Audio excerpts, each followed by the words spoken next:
My dad really loved me, and my dad needed for me to know that God loves me too, and I need to love God. And that's very important to me. I need to secure my kids before I go, secure them in their faith, and secure them knowing that Jesus Christ is their Lord and Savior, because that is the only way that I'll secure seeing them again in heaven. So that's very, very, very important to me. I need them to understand that I love them, and it's because I love them that I teach them and I drill a lot of the Bible into their lifestyle. My name is Tim Anderson. Welcome to Father and Friend, where men learn to live for the good of their families. Today, I'm with Joe. He is the father of two, a pastor, a chaplain, and the author of the book, She Saved Her Daddy. Today, he's going to be telling us his story, and I'm so glad to have you with us, Joe. Thanks for being here.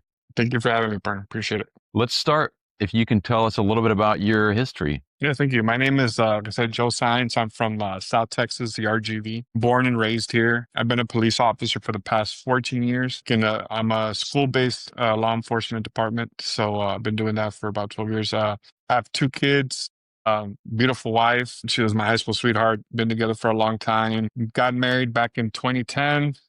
Struggled for 12 years with infertility.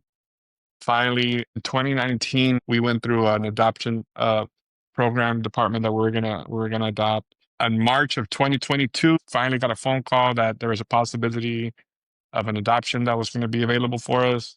That fell through.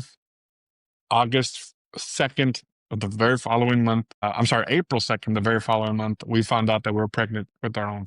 So yeah, God's timing, right? That was pretty cool. So we had our son. Our son decided to make an early entry, ended up getting here at 30 weeks. We were with him in the NICU for 6 weeks. That was a test of our faith for sure. But we never came home. We That stayed. must have been a tiring time. It was, man, because we couldn't come home. Like we drove home that first day after leaving him in the NICU. We sat in our couch and we're like, we can't be here without him. So we packed some stuff, lived out of our truck for about 3 weeks, almost 4 weeks. When Just the at the doctors hospital. in the hospital, yeah, parked in the parking lot. Yeah, we would go with our son, and at nights we would switch. Like I would come and nap in the truck, and she would come and nap. And then eventually, one of the nurses was like, "Man, you guys are here all the time." We're like, "Yeah, well, we're living out of our truck." And they're like, "No, that we didn't know that. If that's the case," so they gave us a room, and they were amazing. After that, we were there with our son until we all came home together. And then in summer of 2024 is when we found out that we were pregnant with our second, which is our baby girl. And we found out that we were pregnant around May. It was awesome throughout the whole summer. And then September 11th of 2024, we found out that our daughter was diagnosed with anencephaly, which is, anencephaly. It's a fatal diagnosis. It's a deformality that the skull doesn't fully develop.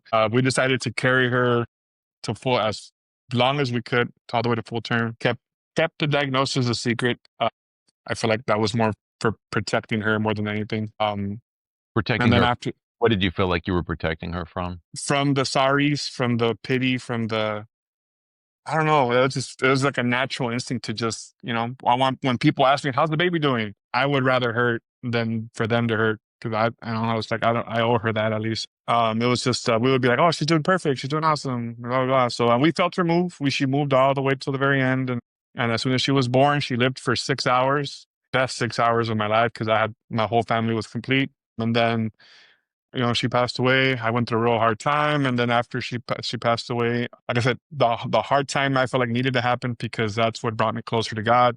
Yeah. Tell me a little bit more about this, because we've also experienced a stillbirth in our Mhm. family, and I know how difficult that can be to Yeah, I'm sorry. experience that kind of loss, and especially when you get to hold your baby for the first time.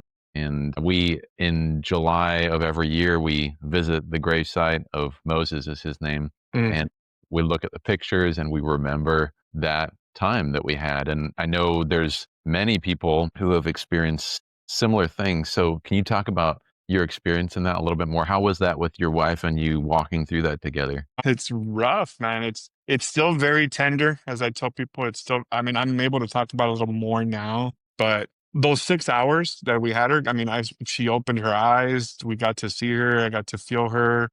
I could feel her breathing a little bit. Like I got to fully hold her and I saw her look.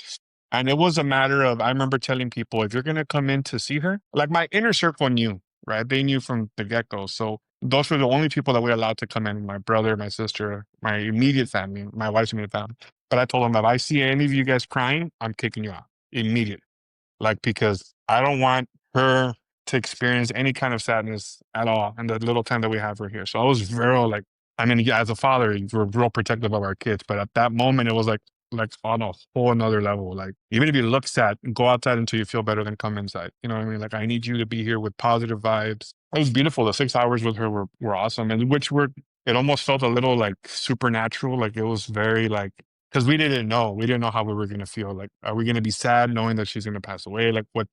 But no, we had her. We were all saw smiles. We were all happy, laughing, and talking to her, like, prepping her, like it's going to be okay. Like, just making her that she felt safe and she felt hugged and loved. And that was like my big priority, just making sure that she felt okay and good and safe. But then when they told us, because they would check her on the hour every hour. So she was born at 11:30 p.m. At 4:30 p.m., the nurse was like, okay, her heart is very, very faint. So you might want to get everybody together because next time we come, I don't know where we're going to be.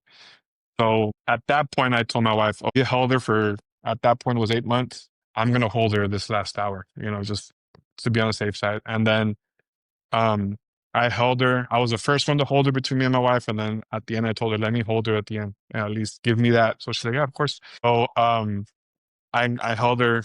And when they told us at 5:30 that there was no more heartbeat, I mean, I just felt like a destruction that I've never thought the human body could experience. It was just horrible, like horrible. Like and I related a lot to when cause I lost my mom in 2010. I lost my mom to 2011 to cancer. And I was a very proud, self-proclaimed mama's boy. You know what I mean? Through and through. I was my mom's provider from the moment she got cancer in 2008 all the way until she passed away, right? So I suffered. I dealt with a lot of guilt, like, oh, what did I do to fail her? Blah, blah, blah. But the way that I can best explain it to people is I would relive losing my mom every single day for, man, 10 years if I could have my daughter back. Like it's a massive difference. Like there's no comparing. Like when my mom left, I feel like if the person that was guiding me left. But when my daughter left, I feel like a big part of me left with her. Like it was horrible. It was a horrible experience. So the little time after that was just like the scariest movie that you could possibly imagine, but scarier. And you're the main person in that movie. Like that's how it felt to me. Like just pure darkness, pure or just horrible. And it was very scary because I still have a son, like and I felt like I was cheating him in a sense because I couldn't function. And then came the day that we had my daughter, we went to go pick up her ashes, we brought her back home and it was like reliving it all over again.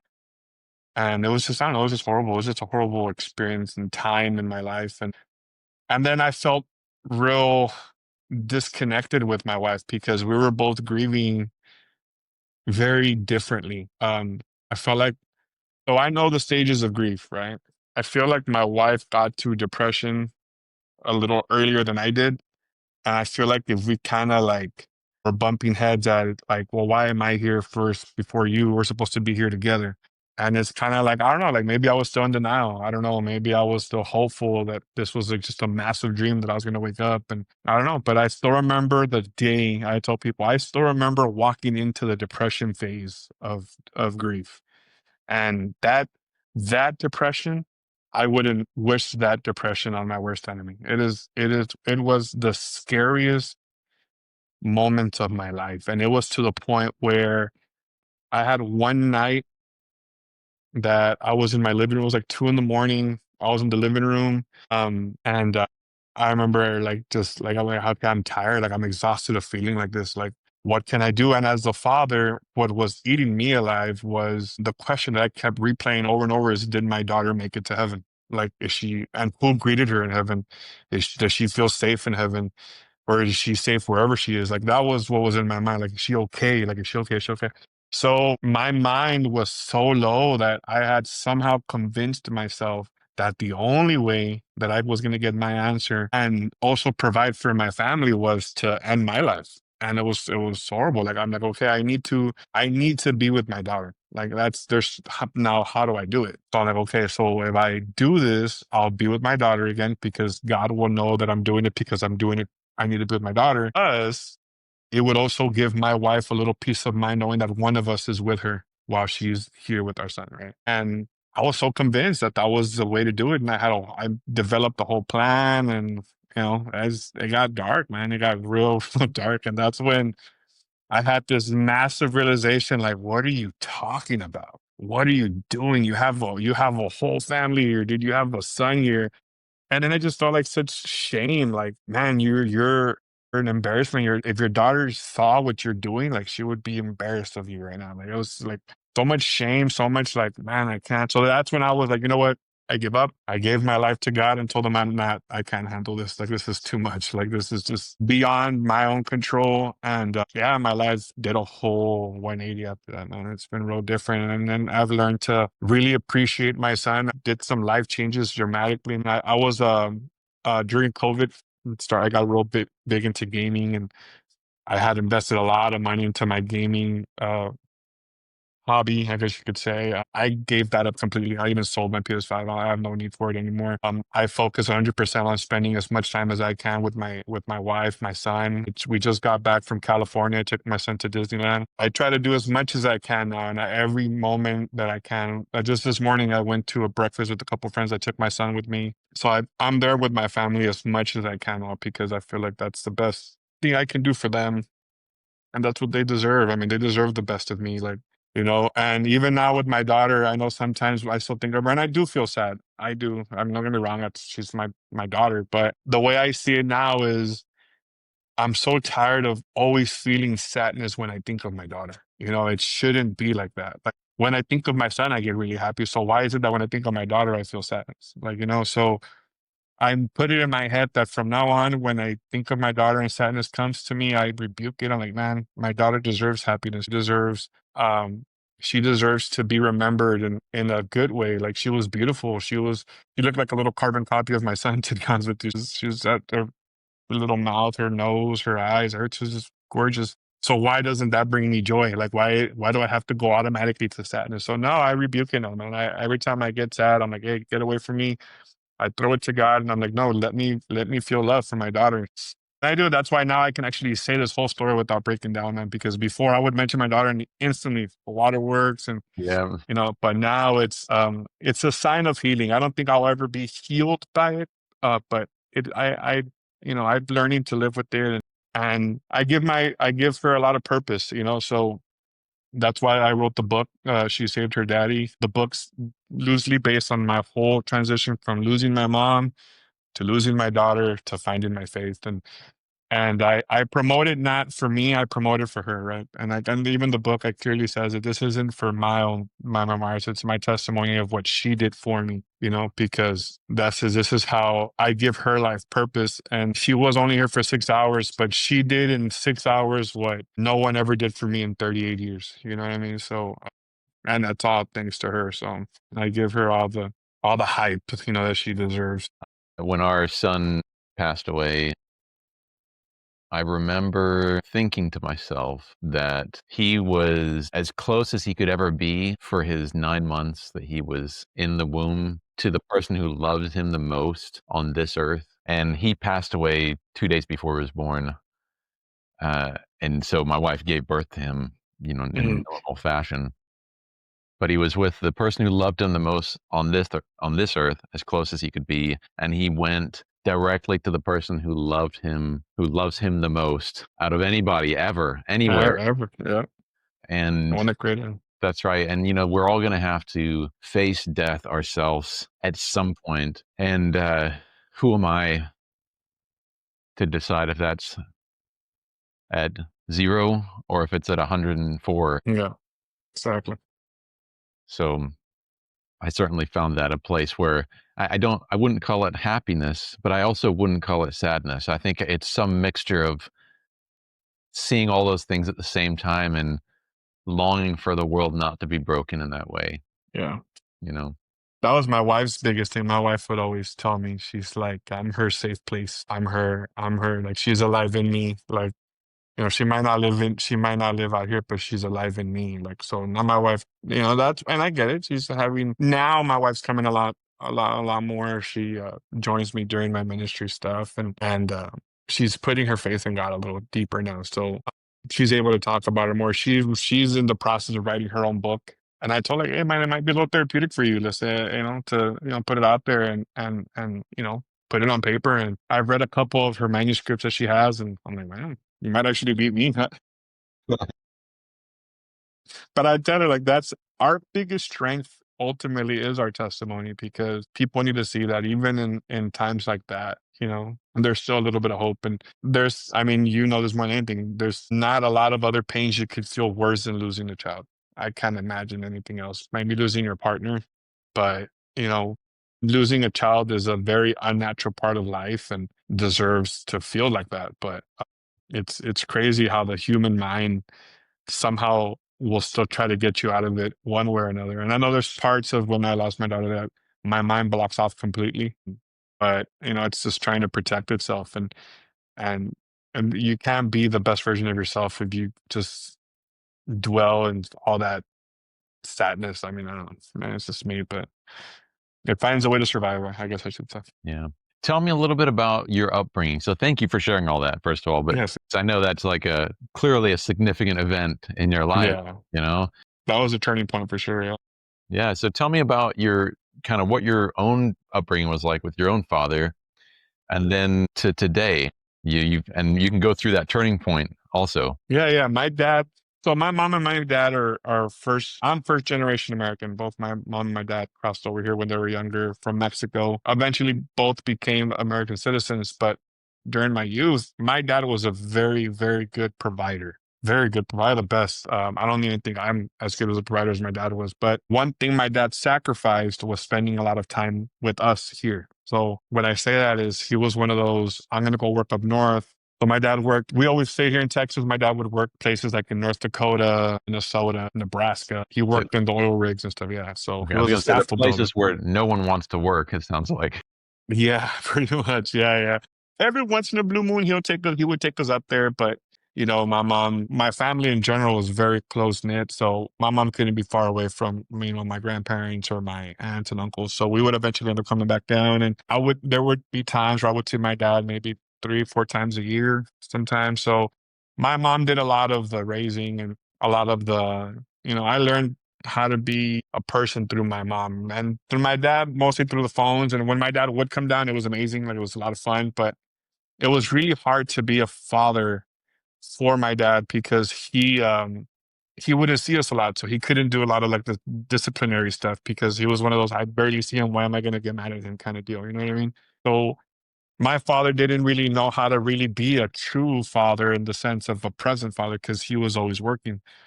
So my father didn't move down until I was already like maybe the beginning of high school years. And by then I was already established. I mean, I knew a lot of what it was to be a young man. And my best friend Mike, we did everything together. And his parents were real close to me. So they were he's the kind of friend that I would go to their house and I wouldn't even knock. I would just walk right in. And there was one time I believe that I was knocking and his dad was like, "Why are you knocking? Just come in." And he's like, "Well, it's because the door's locked." So the very next day, they gave me a key to the house and they're like, "Here, don't ever knock, just come on in." And it got to the point where I would call his parents by mom and dad, So I would go there and just chill with them. And, his dad is the one that took us hunting, fishing. He would go to our football games, what I'm saying? So, and his dad became really good friends with my dad, obviously, but he was real appreciative of the fact that he would, watch out for us and stuff. So that was as far as like that typical, "Hey, where's your dad at in the stands?" It was usually through Mike's dad, right?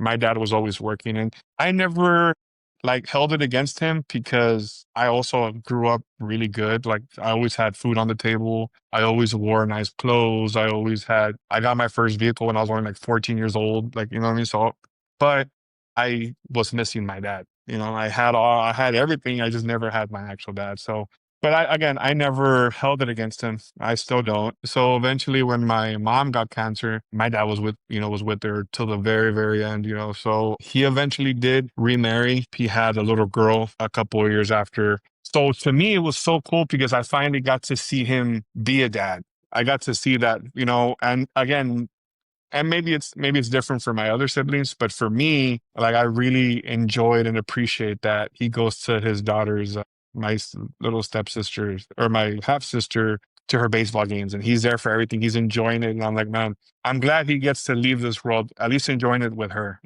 I understand that with me he couldn't because he wasn't as well off as what he is now, obviously, but I do get to enjoy that, seeing him enjoy it now.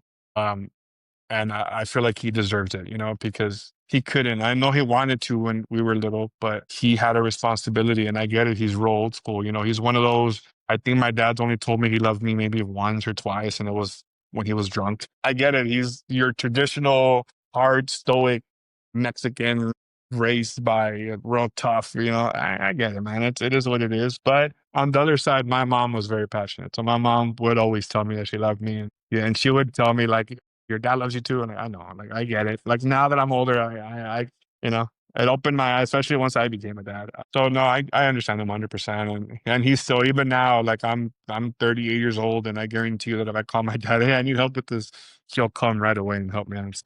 He's still the best provider. My son absolutely is over the moon for him. But yeah, no, he's great, man. He's awesome. How has that impacted the way you father your own kids? So the way I see it is I made it a goal as soon as I got married. I'm like, I need to find a career here. Like I need to find something that's gonna let me be comfortable here because I don't want to leave. I don't want to have to go work up north like my dad had to with me. So, one thing that I'm sacrificing is living overly good. Like, my dad would do, at least when I was younger, I lived really good. So I'm sacrificing that with my family because I'd rather be a present father for my son and my future kids. So yeah, we might be living paycheck to paycheck, but at least I get to sleep with my son every single night, and I get to be with him every single day. And I get to see him grow. And just recently, a couple weeks ago, I had a training conference in Austin with work, and I went like for 2 days. I was going crazy, bro. I was going nuts because I'm not used to being away from my son for that long. And I tell people like stuff like that makes me appreciate my dad more because my dad did that for months at a time. And I still have friends that leave their whole families behind. And I'm like, man, I have no idea how you guys do that, bro. Because I did it for 2 nights and I was going insane. And the second that I got home, I went straight to my son, completely bypassed my poor wife, went straight to my son. And then I got the rest of the week off just to be with my son. Like, so yeah, no, I don't, that's how it, at least for me, like I said, I rather, as long as I know my son is good, as long as I know the fridge is stocked with milk and food for him, I'm good, man. I don't need anything else. I just want to be here for my kids. So that's really important to me. Well, that leads us into one of your first practical items, which is being present for your family. So now we know the reason why that's so important to you. Yeah, yeah, for sure. Tell us how you do that, being present with your family. So now, one thing, like again, for 12 years, it was just me and my wife. Me and my wife, since it was just us, we had a habit of, I had a TV room in my old house. I had a whole section where it was like my gaming stuff. And then I had a 75-inch TV. So my wife would watch her Kim Kardashian shows and I would be gaming it up over here. And we were just us two. So now that I have kids, I make it a goal to where like I took away any and all distractions away. I've sold my gaming stuff. I only have one TV in my whole house and it's in the living room and that's it. Because if we're not there chilling, watching TV together, and then we're doing an activity, spending time together, my whole outside looks like a jungle gym. So I take my son out there all the time and got two different little kiddie pools that I go and play with my son. I noticed two things. One, I'm making way more memories now with my kids. And two, it's keeping me active because my son, from the second he wakes up to the second he goes to sleep, that guy only functions at 100%, right? That, I mean, he is a ball of energy. And I remember that growing up, my mom would always tell me that I was really bad. And I'm like, okay, I guess I can see where where he gets it from. So he keeps me very active now. So we do anything. Like I said, we go to if we don't, every afternoon we make it a thing to go to the park. We take him to go play at the park. He's very social. We go to get together with friends. We try to stay active with him. We try to put him in as many activities as possible. He loves the zoo, so we have a zoo about maybe an hour away from us. We take him to the zoo at least once a month because he loves the petting zoo portion of it. We take trips in Texas. You know how it is in Texas. A vacation for us is going to San Antonio. There you go. It's almost a 4-hour drive vacation for us. So we go to San Antonio a lot, Corpus a lot. We just got back from California a couple of weeks ago. So it's just, doing as many things as I can with him, because I also know that there's going to be a time where he's going to grow and he's going to be like, okay, I don't want to do that anymore. I want to spend time with my friends or whatever. So it's like, I'm milking it as much as I can right now, as I say. Like I'm trying to spend as much time and make as much memories as I can with him as I can. That's great. Tell me a little bit about, okay, so you had a whole gaming TV setup. When did you realize that you had to get rid of that? Because I know there's a lot of guys who are probably in their 30s and they've been gaming for a long time, and now they have a kid and now they're going, I want to keep gaming. So help me understand how you got there. And that was me in the beginning. So when I had my son, up until about a year ago, I wanted to try to continue gaming, but I mean, obviously it's a lot harder when you have your kid. But my thing is, the kid comes in and like grabs the controller and yeah, like, man. give it to me. Or he'll like my son would do this whole thing where he would just stand there with like his toys and then look at me and then look at his toys. And I'm like, okay, dude, I know what you're trying to do. Put me on this guilt trip. Like, all right, I got boys. I got to get out. My son wants to play with me. So, but to the point where now what got me to stop gaming totally was I started focusing on what really mattered and what's giving me things that are going to build me to be a better person. Right now, all I do now is I love studying. I study the Bible every single day. I feel like I can't defend my faith if I don't know my faith. So I try to learn as much as I can. I dissect a lot of scripture. I listen to a lot of podcasts. I watch a lot of Christian content. We just got back last weekend. We went to go see Brandon Lake in concert, which was amazing, by the way. So I try to do things that are going to build me somehow. And I feel like if gaming wasn't doing that for me anymore, I feel like if gaming to me was, I would use it as an escape, but it got to a point where I'm like, it's not building me in any kind of way. Like, it's not making me a better dad. And ultimately, I just put my priorities on the table and like, okay, which was the most important one to me? So it's obviously to be a better husband, because that's how my son is going to see what a husband should be, right? And then eventually be a better father, and then everything else comes after that. So like, okay, so then whatever I do, if it's not helping me for my two biggest priorities, then the Bible clearly says it. If your leg makes you stumble, cut it off. You know what I mean? So I just cut it off, put it in a box.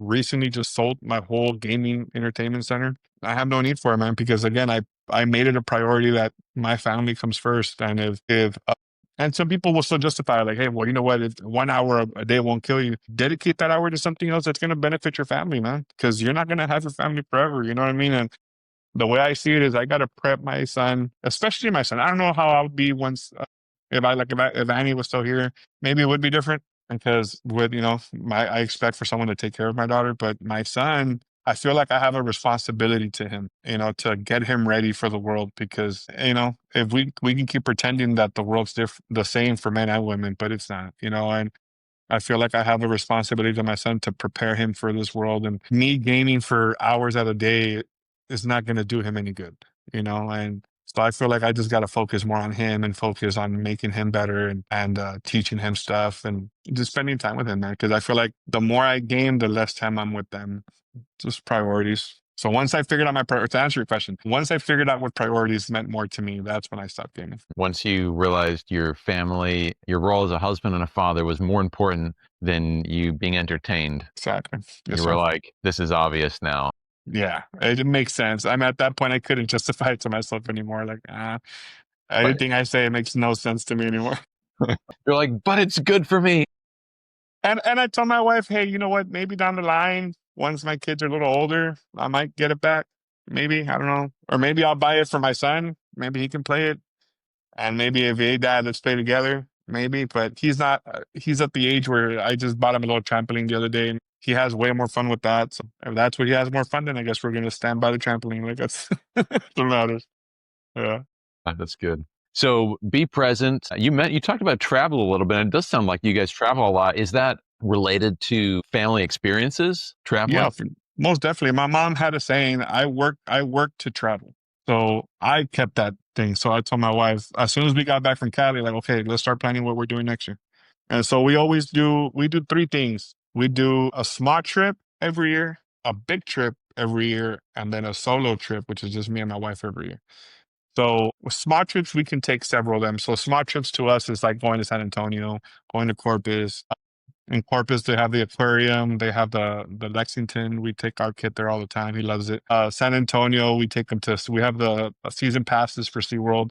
He loves, like, again, he's a big animal kid, so he loves seeing the whales and stuff. So we do travel, and then we like to either go on cruises a lot or Disney. My son is raised on Disney, so Toy Story, Cars, that's his favorite stuff ever. So we just booked Disney this year. We're already looking into going to Disney World for next year. So that's, we make it a priority. Like we work and we do as much as we can with the sole purpose of traveling, because we like making those experiences and those memories. And people would tell us like, hey, your kid's too small to go to Disney. He's not going to remember. I'm like, he for sure is not going to remember, but I will. And sure enough, when he saw Lightning McQueen and Mater, my God, his reaction made the entire trip worth it. I would pay double to see him react like that any day of the year. You know what I mean? So, and again, he's not gonna remember it, but I am, and I'll be able to show him to him one day, and maybe he'll appreciate it. But that's gonna teach him, like, hey, my parents did this for me as a kid. Like, my parents did everything to make my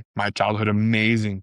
And I want him to think that that's the way it should be. Like, as parents, we're supposed to give our kids everything. My wife never went to Disney until she married me. You know what I'm saying? So, and she's like, I want to be different. I want to give my kids everything that I never had. And I feel like that should be our priority again. So yeah, no, we love to travel, and we travel with the sole purpose of making an experience now for our son, obviously. So everywhere that we travel, it's okay, where can we go that's kid friendly? What can we do that's kid friendly, kid friendly, and it's to enjoy with him. So yeah, that's the main reason. So we got be present, travel, and then you talked about studying the Bible and worshiping God. Tell me how you do that with your family. What does that look like? So we make it a thing to go to church every Sunday, obviously. And the church that I go to is called the Family Church. They have a wonderful kid ministry, child ministry program. It's amazing. And My son did is you in. always go to church growing up? I did. I was raised Catholic, so I would go to a Catholic church. But again, that's typically where I'm from in the Valley. It's predominantly Hispanic, and that's part of the culture here. So a lot of it's, the church I go to now, it's a Christian non-denominational. So that's where I found my home. I feel like I learned more about the Bible through this church. Nothing against Catholic. I was raised Catholic. I respect Catholics, but it never did for me what the Christian faith did for me, right? So that's what I choose for my family. I grew up going. I was baptized as a kid. I did my confirmation. Did everything, all the sacraments. And would your wife also be, would she consider herself sort of culturally Catholic or grew up culturally No, Catholic? my wife was raised Christian. My father-in-law was a pastor. His whole family, they had a church growing up, so they're very much about the Christian faith. So that's why when we got married, her parents were like, "Well, if you want to get married, you got to go through the Christian church." I'm like, at that time, I was like, I'll get married to a Muslim church. I don't care. I'm not religious at all. Like, I really love your daughter. I want to marry her. So whatever I need to do to marry her, I'll do it. So, okay, well, so then we got married to a Christian church. And again, I wasn't religious, man. I wasn't religious. You asked me a year ago, people would freak out to where I am now, because I was that person to tell you that, as long as you do good things, God will be okay with you. Or I would always say, like, you don't got to go to a church to be cool with God. I was that guy, no, yeah, I was very, very lost at that time. I could see now.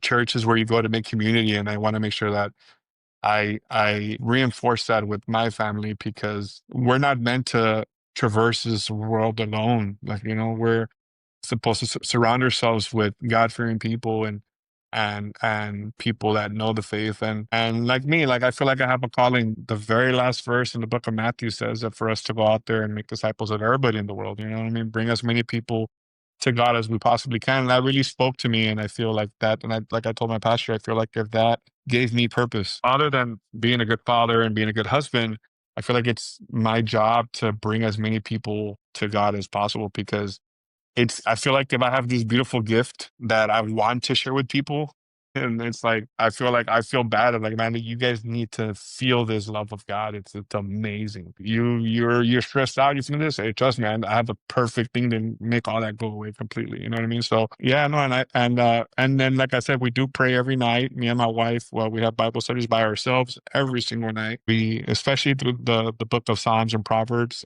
We read that every single night, and What then do you we what do. do you follow some curriculum, or do you read through them? What's your process for doing that with your Yeah, wife? so usually, like, we started with the book of Proverbs, and so basically, I'm pretty sure you know the Bible. Proverbs is just little life lessons, inspiration, wisdom. So what we do, me and my wife, we have this little. It's like a little self curriculum that we started. So we read about 2 or 3 chapters, and then every time that we finish reading a single paragraph, we stop, we write down our notes, and I'll ask each other, okay, what did it mean for you? I'll tell you what it meant for me, and then we discuss it. And then once we discuss it, we move on to the next. So that's the way we do it, just to have better understanding of what it meant to us. And this kind of the same thing with when I do my regular Bible studies. We're real close to finishing up the book of John, which means we've had already have finished the entire Gospels, and it's just dissecting everything that we're reading. Because again, especially in the Gospels, a lot of it is it's parable based. So it's like, okay, how did you interpret it? How did I interpret it? And then we just research and like, okay, this is what it's targeting, but this is what it meant to me. Why does it mean that to you? And it's to have better understanding of where we're at. Yeah, that's the way we, at least me and my wife do it. And we're actually about to finish up the book of Proverbs here pretty soon, so we got to find somewhere You else gotta to continue. gotta get the next thing on the docket. Let's see what's next, right? So, yeah, no, that's how we get deep in the word every single night. Every single night. Wow, that's good. You've got that diligence. Yeah, well, I mean, I feel like it's our duty to do that, man. I always tell people, like, when I preach anything, it's because I'm reading it and I'm learning it. I'm not preaching it to you because this is what I'm saying. I'm preaching to you because of what I'm learning and what I'm reading and what I've researched. And the one thing I tell people is my biggest fear is preaching something incorrectly. So whenever I do preach something, trust me, if I'm preaching, it's because I have a lot of research in my back, and I have a whole notebook of all my notes.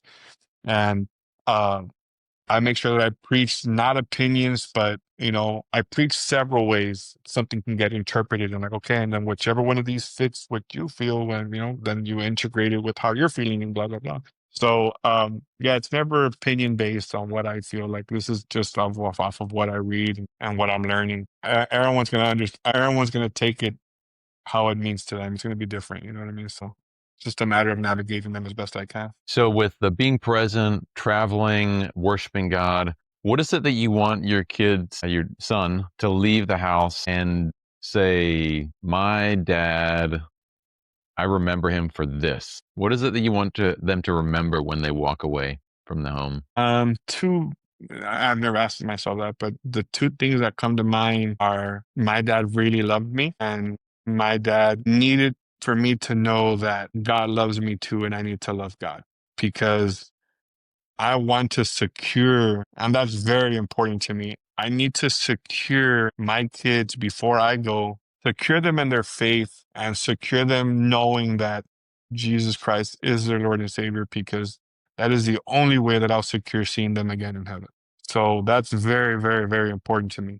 So I need them to understand that I love them, and it's because I love them that I teach them and I drill a lot of the Bible into their lifestyle. And I've told my wife, once JJ, my son's Joe Jr., by the way, that's what we call him, JJ for short. Once JJ gets to the age where he's reading, I want him to read, man, read even if it's just one little paragraph every night in the book of Psalms and Proverbs. And then when you're done, read it again, read it again. Make it a tradition every single night before you go to sleep. Don't go to sleep until you at least read one of them, to the point where you're gonna know these like the back of your hand. Because again, I need you to understand that this is very important. And it's very important to me. And I feel like, if not that my parents didn't weren't religious. My mom had her relationship with Jesus for sure. My dad does too, but I feel like they never pushed it on us, and I feel like they should have, because Encouraged you more in doing it. yeah, for sure, man. But like, again, this is why I feel like the Catholic religion is very much about traditions, and I know this because I'm a Hispanic. In the Hispanic culture, it's very much a cultural thing and a tradition based thing. And I feel like if the emphasis on your relationship with Jesus is an oversight. And that's what I want to enforce on my kids.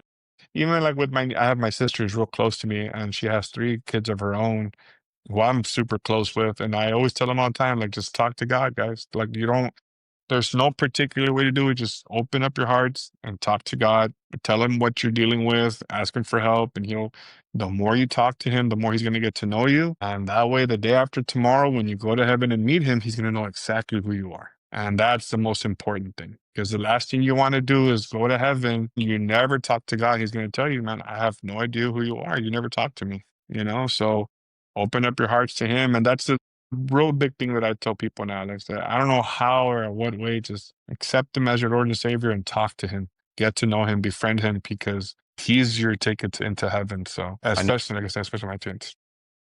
I know that we talked about the loss of a child early on, and I've often wondered, and I know people do, I just don't know how people get through that kind of experience without God. I don't think you do, brother. I don't think it's possible to get through it. You can live with it without God for sure. I don't know. I can't imagine that's a real good trajectory, right? I don't. At least I know I didn't. Without God, I don't. Me If it neither. wasn't because of God, yeah, I don't think I would be here with you right now. As harsh as that sounds, if I was to continue on my own pathway to dealing with it, I don't think I would be here. That's me just being straight up honest, because it got that low. And if it wasn't because God came in and saved me, and I go into full detail in the book, and the book that goes real detailed into that whole night, the night that Jesus met me in the center of my living room. If it wasn't for that, man, it's again, and then to do it, and there's some people that are just so lost and refute, and I guess it's human nature to want to be in control of things, right? Especially as a father, like you want to make sure that you're in control of everything because you're the one that wants to create a safe environment for your family, and I get it 100%. I understand 100%, but there's situations where you need God, that Yeah. we're not meant to face it alone. Like it's too much. And you're definitely not in control. Yeah, no. You've plus, man, I've come to the realization that life is so much better when you're not in control. Life is so much better when you give it to God and let God is man, God can make things way more beautiful than you ever could. And so once you give him the wheel and let him drive, he'll take you places where you were like, oh, I didn't even know this existed. You know what I'm saying? Like I always tell people that's my way of explaining, like, man, imagine you're driving and you're driving in the same little city because that's all you know, but you don't know what's out there. You give God the steering wheel, he'll take you to places you never even knew existed, man. It is beautiful. And you find true peace, true comfort, true everything, you know? I don't know.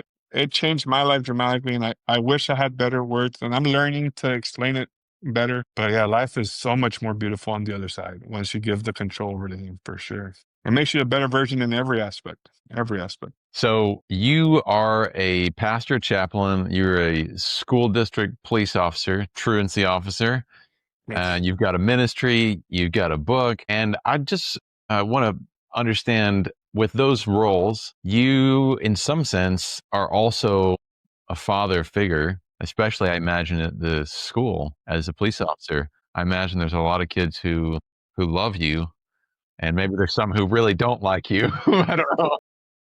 No, my kids, man, I've been at my high. I actually work at the high school I graduated from, so that's like I'm still home, and thankfully, and I give a lot of praise and glory to God that I get to say this. But I don't. I feel like I don't work. I feel like it's just a natural part of me. Like that saying, if you do something that you love, you never work a day in your life. I'm living that truly, because I go to work, man. I love the people that I work with. My staff are amazing. My administration is amazing. My police officer partners that are with me at the campus are amazing.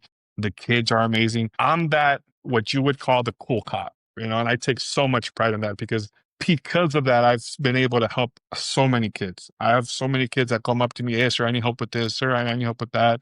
Sir, I'm dealing with this. I'm dealing with that. And so, no, they come up to me and I have built so much good rapport with my kids that I'll be walking the hallway and it can't go more than 5 feet without giving somebody a high five or a fist bump or, hey, how's your day going? How's your car doing? How's this? How's that? And I make it a key to interact with them as much as I can, because sometimes they don't have that at home. You know what I mean? So even if it's, or I'm a big thing, like if I see them just with their head down, like, hey, are you good? A simple, hey, are you good? Might be like, oh, yes, yeah, I want to talk to you about this. Or I need someone to talk to, you know? And I make it a habit. Like I had really good resource officers when I was growing up.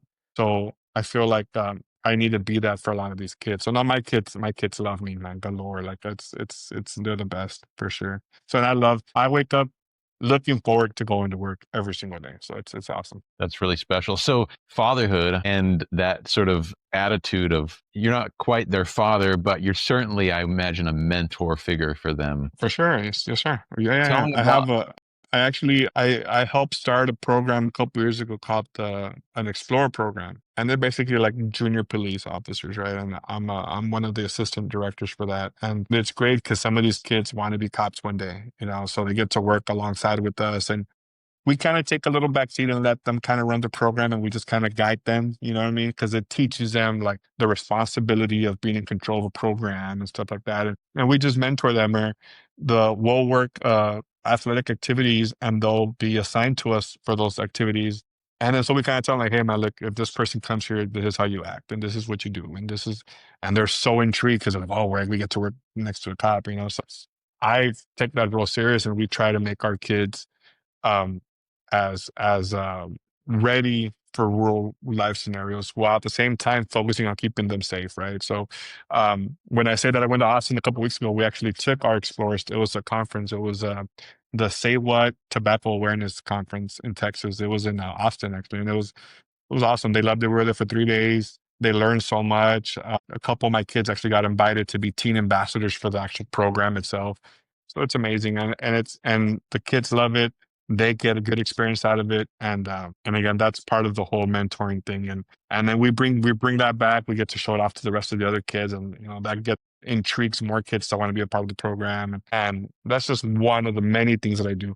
And I also, a big thing that I focus on is athletics. So like whenever I get a kid, like, hey, this kid's not doing any good, I try to redirect them into athletics. Like, hey, man, you look like you're an athlete. How about we do this? How about we look into maybe doing football, baseball, wrestling, powerlifting?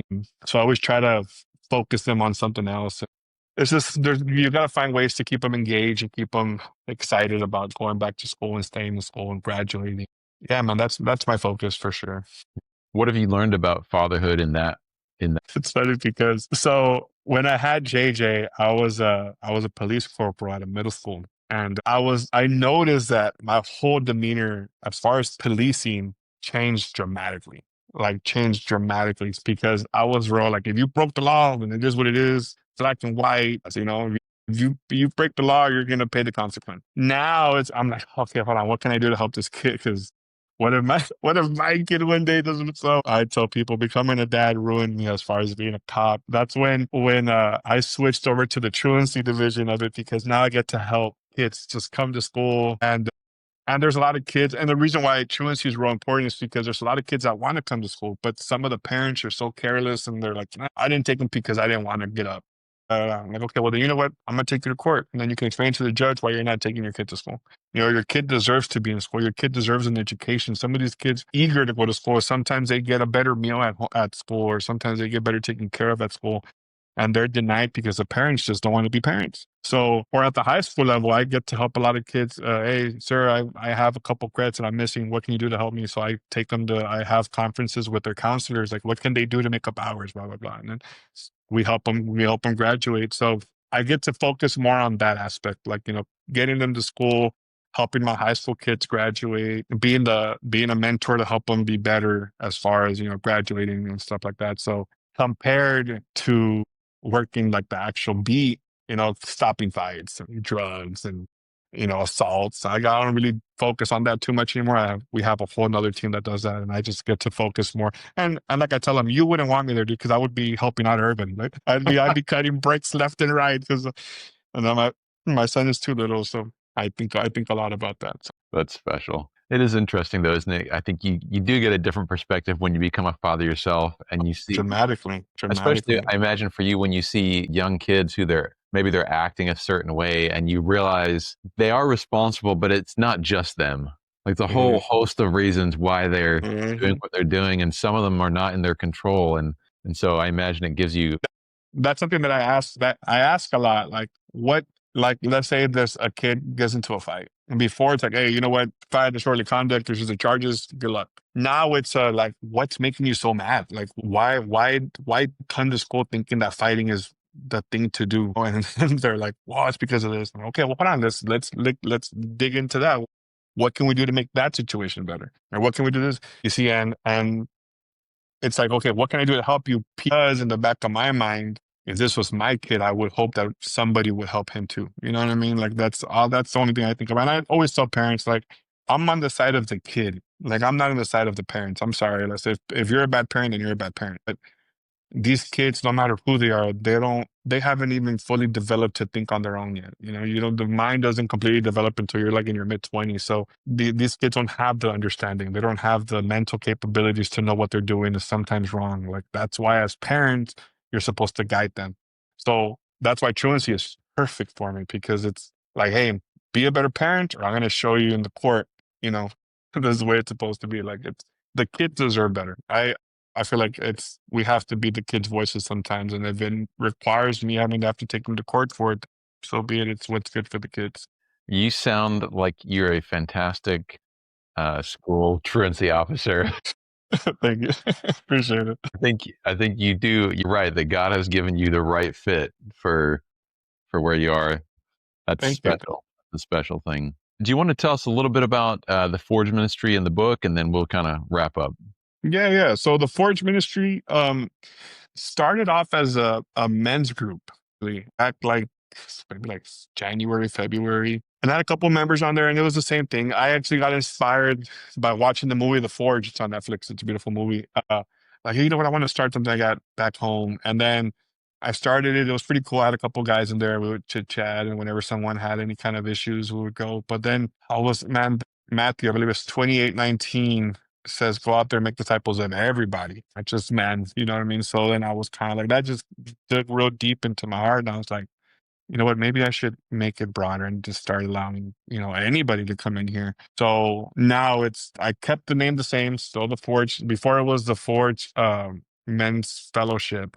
And I just switched it to just the Forge Ministry. And that's for everybody, men, man, women. And yeah, so now I go on there every day. I post stuff, content on there daily. I have a nightly thing, the Forge nightly recap, and then I have the morning. I call it the Forge morning fuel post. And whenever I have like a whole thing up my notebook, I have like topics that I research up, and then I'm like, okay, you know what? I'll use this one for tomorrow, this one for Tuesday. So basically, on Sundays is like a big homework day for me. So Sundays I'll develop the Forge nightly recaps for the whole week and the whole morning fuels for the whole week. And then I research scripture on what fits that topic and so on and so forth. Um, and then I'll do like Forge power posts as like throughout the rest of the week. So like, let's say all of a sudden I get like this, like, hey, you know what? You should post about dealing with like this morning I did a post about dealing with envy. So I learned, like, okay, what does scripture say about envy? So I started researching and what it means to me, and I share it. So it connects with a lot of people. Some people have, I mean, me, and ask me questions like, hey, how can I connect to this? Your post really connected with me. I post a lot of content on there, and it connects to people. Some people reach out to me after that, and it's basically, like I said, it's focused more on my Bible study. And that's what the purpose of the Forge Ministry is. It's not, like I said, we're not a full church yet. This is just on the ministry for my Bible study. And who knows, maybe down the line I've had some conversations where people want me to commit to a certain church and stuff. And I'm like, you know what? I feel like I'm still in the learning process. Maybe down the line, I don't know, maybe it might be an option. But right now I want to focus more on chaplaincy and my Bible studying. So that's what the Forge Ministry is for right now. And then the book is just, that's my testimony. That's what brought me closer to God. And it gives, like I said, it shows all of the dark times that I've had, the turning point in my life, and how it worked for me. So that's the main priority of that book. And again, it's also the person that caused that turning point, which is my daughter, and it gives my daughter purpose. So that's why I named it She Saved Her Daddy, because you know, again, 6 hours, but she did more in those 6 hours than a lot of people have in my whole lifetime. It was just to give her meaning, to give her purpose, and to make sure people know that she mattered. She's always going to matter. her short time on earth made a massive, massive impact. So, yes, sir. Well, Joe, thank you so much for joining me this morning. I really appreciate your time. Appreciate you, Brian, man. Thank you. Fellow fathers and friends, so glad you could join us for this episode. To stay connected, visit our website at fatherandfriend.com. Sign up for our monthly newsletter or follow us on Facebook, Instagram, and other social media sites. Be sure to like, follow, and share with fellow dads and families in your community. If you have a topic you'd like us to discuss, send us a message and let us know. Until our next episode, keep showing up, loving deeply, and making an impact for the good of your family. Thanks for listening, and we'll see you next time on Father and Friend.